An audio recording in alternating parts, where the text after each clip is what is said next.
Hello guys! Lunes na sad! Today is June 16 and of course matag Monday, aduna kita ipahigayon nga flag raising ceremony dinhi sa Central Mindanao University.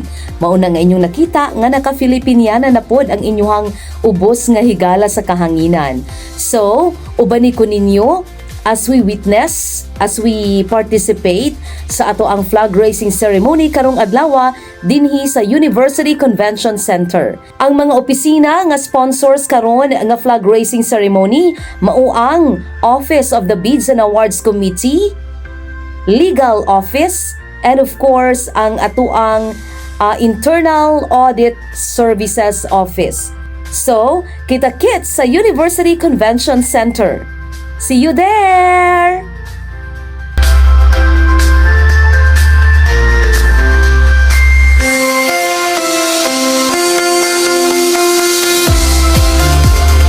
I request everyone to please stand at attention.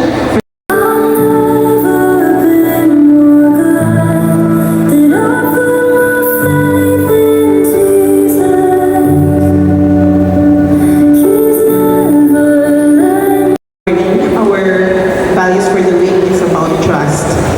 The way they could get water is through a very deep well. Our pride in our dealings with the public, benevolent with our co-employees, loyal to the service, industrious in executing our duties, considerate of the feelings of the enemy.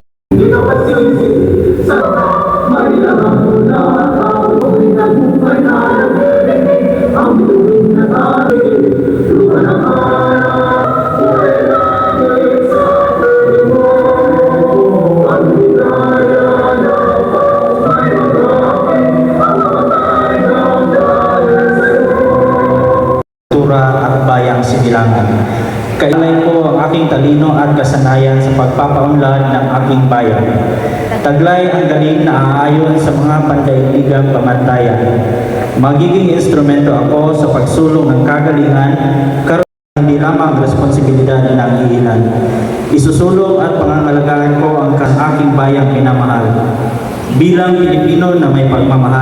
For a globally sustainable environment and a humane society. The frontier of knowledge through internationalization of education. First, from the Office of the Bids and Awards Committee, may I call on Dr. Iris and Upiso, the head of the Bids and Awards Committee. So just a brief update and information on the Bids and Awards. So we have two Bids and Awards Committee in Central Mindanao University. One is the Bids and Awards Committee for Goods and Services, and the other one is the Bids and Awards Committee for Infrastructure. Maayong umaga sa ating lahat. Allow me to begin with a simple yet powerful truth. When we are not just to maintain the status quo, but to disrupt, to transform, and to rebuild. As the newly designated University Legal Counsel, but for every faculty member, student, and stakeholder of this university, the full potential of the office of the university. Allow me to present the OIAS update. So for the information of everyone, of COA. At the same time, it primarily covers operations performance and compliance. Also, a long-standing commitment to protect its land, uphold the rule of law, and defend the future of academic integrity.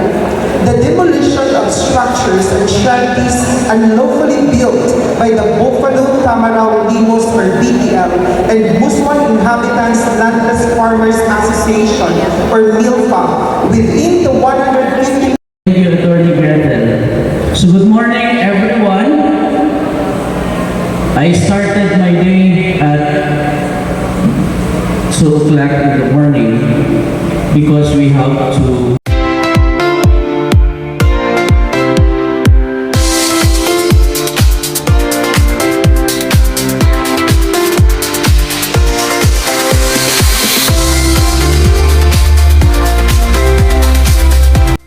PNP personnel in the area that will protect the university and the sheriff in this land recovery operation to last by Friday. Hi, Central Mindanao University. Good morning, everyone.